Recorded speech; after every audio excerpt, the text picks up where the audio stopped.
বিতর্ক যেন কিছুতেই পিছু ছাড়ছে না এসএসসি চাকরি বাতিলে। এসএসসি 26,000 শিক্ষক শিক্ষিকা শিক্ষাকর্মীর গোটা প্যানেল বাতিলের নির্দেশ দেন তৎকালীন প্রধান বিচারপতি জাস্টিস খান্নার ডিভিশন বেঞ্চ। 3রা এপ্রিল এই নির্দেশ দেওয়ার পরপরই রাজ্যে ঝড় উঠে যায়। তারপর সুপ্রিম কোর্টের নির্দেশে যোগ্য চাকরিহারাদের পরীক্ষা নিয়েছে। শিক্ষক নিয়োগের পরীক্ষা নবম দশম এবং একাদশ দ্বাদশের পরীক্ষা সম্পন্ন হওয়ার পর একাদশ দ্বাদশের রেজাল্ট পর্যন্ত বেরিয়ে গেছে। এসএসসির তরফ থেকে কিন্তু এই পদক্ষেপ করা হয়েছে সুপ্রিম কোর্টের নির্দেশে।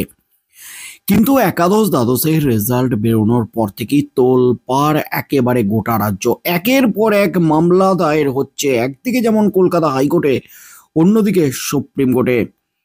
কলকাতা হাইকোর্টের বিচারপতি অমৃতা সিনহার এজলাসে একের পর এক মামলা।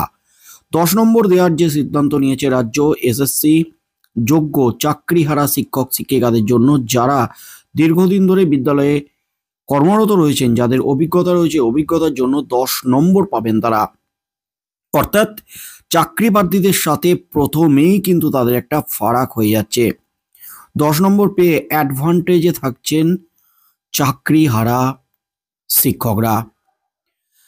চাকরিহারা শিক্ষকদের এই 10 নম্বর দেওয়া বেআইনি, এমনই কিন্তু দাবি তুলে সরাসরি কলকাতা হাইকোর্টে বিচারপতি অমৃতা সিনহার এজলাসে মামলা। আগামীকাল এবং পরশু এই মামলাগুলির শুনানি করে নিষ্পত্তি করতে চলেছেন বিচারপতি অমৃতা সিনহা। তার মধ্যেই কিন্তু এবার যোগ্য ভার্সেস যোগ্য, যোগ্যরাই যোগ্যদের বিরুদ্ধে রীতিমতো দুভাগে ভাগ হয়ে মামলা দায়ের করেছেন এই 10 নম্বর নিয়েই। রীতিমতো চাঞ্চল্যকর ঘটনা।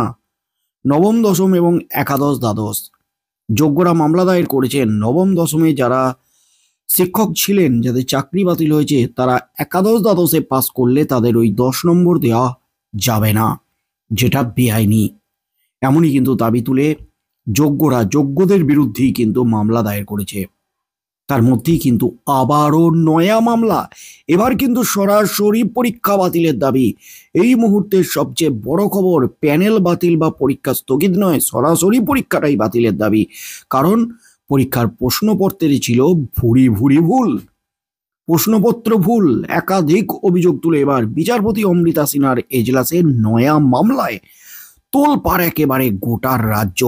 ভুলে ভরা প্রশ্ন, রেজাল্ট বেরোনোর পরই ফের বিতর্কে এসএসসি, ফের চরম বিপাকে এসএসসির চেয়ারম্যান সিদ্ধার্থ মজুমদার। গত সেপ্টেম্বর মাসে স্কুল সার্ভিস কমিশনের নিয়োগের পরীক্ষা হয়। নভেম্বরের শুরুতেই সেই পরীক্ষার ফল প্রকাশ করেছে কমিশন। নানা জটিলতায় দীর্ঘদিন ধরে পরীক্ষা নেয়নি এসএসসি। আইনি জটে দীর্ঘ সময় আটকে ছিল নিয়োগ। অবশেষে সেই জট কাটিয়ে পরীক্ষা শুরু হয়েছে। তাই এই ফলাফল ঘিরে আগ্রহ ছিল দীর্ঘদিনের। ফলাফল বেরোলেও ফের মামলা হলো সেই পরীক্ষা নিয়েই। এসএসসিতে নবম দশম এবং একাদশ দ্বাদশ শ্রেণীর শিক্ষক নিয়োগের পরীক্ষা হয় গত 14ই সেপ্টেম্বর এবং 7ই সেপ্টেম্বর। 7ই নভেম্বর সেই পরীক্ষার ফল বেরোয়। চাকরি প্রার্থীদের একাংশের অভিযোগ, সেই পরীক্ষার প্রশ্নে ছিল একেবারে ভুরি ভুরি ভুল, ভুলে ভরা প্রশ্ন। প্রশ্ন ভুলের অভিযোগই এবার মামলা দায়ের করা হলো কলকাতা হাইকোর্টে। বিচারপতি অমৃতা সিনহার দৃষ্টি আকর্ষণ করা হয়। মামলা দায়ের করার অনুমতি কিন্তু দিয়েছেন বিচারপতি অমৃতা সিনহা। একাধিক বিষয়ের প্রশ্নে ভুল ছিল বলে অভিযোগ উঠেছে। আবেদনকারীর আইনজীবী ফিরদৌস শামীমের অভিযোগ, এডুকেশন বিষয়ে 2টি প্রশ্ন ভুল ছিল, ইতিহাসের 1টি প্রশ্ন ভুল ছিল, ভূগোলের 3টি প্রশ্ন ভুল ছিল। শিক্ষক নিয়োগ নিয়ে এই রাজ্যে মামলার শেষ নেই। কখনো টাকা নিয়ে চাকরি দেওয়ার অভিযোগ, কখনো ওএমআর সিটে জালিয়াতির অভিযোগ, কখনো আবার প্রশ্নপত্রে ভুলের অভিযোগ, কখনো আবার সাদা খাতা জমা দিয়ে চাকরির অভিযোগ, কখনো আবার ফর্ম ফিল আপ না করেই চাকরির অভিযোগ, পরীক্ষায় না বসেই চাকরির অভিযোগ। একের পর এক অভিযোগে মামলার পর মামলা। প্রাথমিক থেকে উচ্চ মাধ্যমিক সব স্তরেই এই অভিযোগ উঠেছে, মামলাও হয়েছে। বিচারপতি সিনহার বেঞ্চে উঠেছে এমন একাধিক মামলা। এবার সুপ্রিম কোর্টের নির্দেশে নতুন করে নিয়োগের পরীক্ষা হলেও ফের হলো মামলা দায়ের, আবারও বিচারপতি অমৃতা সিনহার বেঞ্চে। উল্লেখ্য, এই চাকরির উপর নির্ভর করছে একাধিক চাকরি হারার ভাগ্য। সুপ্রিম নির্দেশে যে হাজার হাজার শিক্ষকের চাকরি যায়, সেই শিক্ষকরা এই পরীক্ষায় অংশ নিয়েছিলেন। পাশাপাশি নতুন প্রার্থীরাও পরীক্ষা দেন। কিন্তু ডিসেম্বরের মধ্যেই তাদের চাকরি পেতে হবে। ডিসেম্বরের মধ্যেই তাদের যোগ্যতার প্রমাণ দিয়ে নিয়োগ প্রক্রিয়াও কিন্তু সম্পন্ন করতে হবে। কিন্তু একের পর এক মামলা, আইনের মারপ্যাচে কার্যত ক্রমশই জটিল হয়ে উঠছে নবম, দশম এবং একাদশ দ্বাদশের শিক্ষক নিয়োগের পরীক্ষা। এবার ভুলে ভরা প্রশ্ন, একের পর এক ভুল। শুধুমাত্র একটা সাবজেক্ট নয়, একাধিক সাবজেক্টে একের পর এক ভুল প্রশ্নে। এই ভুল কেন হবে? বারবার কেন ভুল হবে? বারবার প্রশ্ন ভুলের অভিযোগ ওঠে। প্রশ্নে কেন এত ভুল থাকবে? এটা কি ইচ্ছাকৃত ভুল? আইনি জটিলতা, আইনি মারপ্যাচে যাতে নিয়োগ আটকে যায় তাই কি ভুল করা হয়েছে?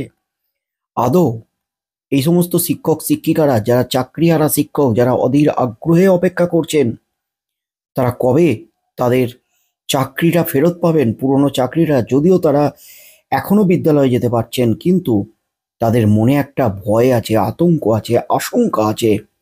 আদৌ তাদের চাকরিটা টিকবে তো? কারণ ডিসেম্বরের পর থেকে তারা আর বিদ্যালয়ে যেতে পারবেন না এবং তারা বেতনও পাবেন না। ডিসেম্বরের মধ্যেই কিন্তু সবকিছু ক্লিয়ার করে তাদের আবারও নতুনভাবে চাকরি পেতে হবে। তবেই কিন্তু তারা যোগ্যতার নিরিখে তারা বিদ্যালয়ে নিজেদের চাকরিতে বহাল থাকতে পারবেন। কিন্তু এই নিয়োগ আদৌ হবে তো? নিয়োগ কিন্তু বীজ বাঁও জলে। একের পর এক আইনি জটিলতায় আটকে যাচ্ছে শিক্ষক নিয়োগের পরীক্ষা। চরম বিপাকে এসএসসি। এটা কি ইচ্ছাকৃত ভুল? আইনি জটিলতা, আইনি মারপ্যাচে যাতে নিয়োগ আটকে যায় তাই কি এই ধরনের ভুল করা হয়েছে? বারবার একই ভুল কেন হবে? প্রশ্ন তুলে দিচ্ছেন আইনজীবীরা, শিক্ষক মহল থেকে শুরু করে একাধিক ব্যক্তি। কেন ভুল হবে? 2014 যে টেট হয়েছে সেখানে ভুরি ভুরি দুর্নীতি, সেই টেটের প্রশ্ন ভুল নিয়ে মামলা। 2017 যে টেট হয়েছে প্রাথমিকের, সেখানেও প্রশ্ন ভুল নিয়ে মামলা। এছাড়াও 2022 থেকে শুরু করে একের পর এক টেট নিয়ে প্রশ্ন ভুল নিয়ে মামলা। এবং সব থেকে তাৎপর্যপূর্ণ হলো 2022-এর টেটে একেবারে 23টা প্রশ্ন ভুল ছিল। এমনই কিন্তু বিস্ফোরক দাবিতে মামলা দায়ের হয়েছে। সেই মামলাও কিন্তু ঝুলে রয়েছে এই মুহূর্তে কলকাতা হাইকোর্টে। আর এবার সরাসরি যে অভিযোগটা উঠল, এসএসসির একাদশ দ্বাদশের রেজাল্ট বেরোনোর পর একাদশ দ্বাদশের প্রশ্নে ছিল একের পর এক ভুল। শেষ পর্যন্ত কি হতে চলেছে? আদৌ এই পরীক্ষা টিকবে তো, নাকি নতুন করে পরীক্ষা নিতে হবে এসএসসিকে? সুপ্রিম কোর্টের নজরদারিতে যে পরীক্ষা হয়েছিল সেই পরীক্ষা নিয়েও কিন্তু প্রশ্ন। এবং যে 10 নম্বর দেওয়ার সিদ্ধান্ত নিয়েছে রাজ্য যোগ্য চাকরিহারা শিক্ষকদের, এই 10 নম্বর কি দিতে পারবে নাকি আইনে আটকে যাবে? বিচারপতি অমৃতা সিনহা তিনি শেষ পর্যন্ত কি সিদ্ধান্ত নেন? এবং 10 নম্বর যদি দিতেই হয় শিক্ষক শিক্ষিকাদের, সেখানে আবার দু দলে তারা ভাগ হয়ে গেছেন, নবম, দশম এবং একাদশ দ্বাদশ। তাদেরকে সেই বিচারপতি অমৃতা সিনহা কি নির্দেশ দেন, কি সিদ্ধান্ত নেন? অর্থাৎ একের পর এক মামলা, এখানে কিন্তু একটা টাইম কিলিং ইস্যু কাজ করবে। বিপদ বাড়বে যোগ্য চাকরিহারা শিক্ষক শিক্ষিকাদের।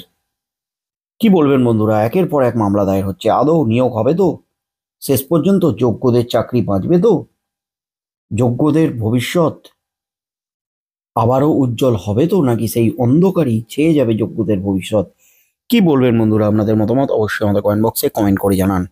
কি হতে চলেছে আগামী দিনে এই এসএসসি চাকরির বাতিলের যে সমস্ত শিক্ষক শিক্ষিকা, চাকরিহারা শিক্ষক শিক্ষিকাদের যে পরীক্ষা, সেই পরীক্ষার শেষ পর্যন্ত নিয়োগ হয় কিনা? কি নির্দেশ দেন বিচারপতি অমৃতা সিনহা? সেদিকেই চোখ থাকবে গোটা রাজ্যের।